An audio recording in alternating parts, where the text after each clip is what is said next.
Sige, wait. Usapang tapat. Ihamon ka nung last broadcast ko. Ulitin mo ang hamon mo. Ulitin mo. Meron ka hinamon ka sa akin. Ulitin mo ngayon ang hamon mo.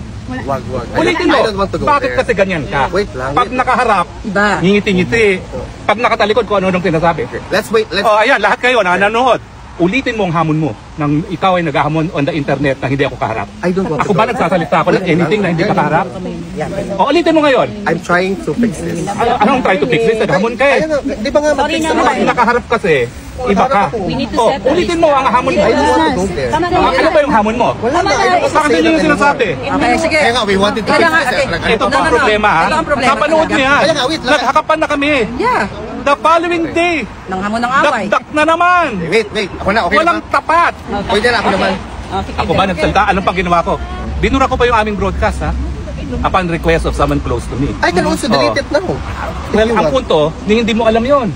That I deleted that. I didn't. Ang nangyari is nakipagharapan ka na, akala ko tapos na. Akala ko okay na rin kay Maharlika dahil hindi ko naman makukontrol si Maharlika. Kaya nga yan, Dragon Lady. At hindi ko sila kaaway. Hindi yan makukontrol sa sariling usapan. Away. Itong problema pag walang katapatan sa usapan. Pag bumabaliktad sa usapan. Iba na naman nasasabihin yan bukas. Sige. Iba na naman sasabihin yan bukas. I respect that. Kaya ngayon, okay na ba ako magsalita? Kaya ako, gusto ko lang ulitin mo uli yung hamon mo eh. Okay, pwede naman tayo mag-ano. Kasi harap na ako ngayon, nandito na ako ngayon. Sige, hamon mo.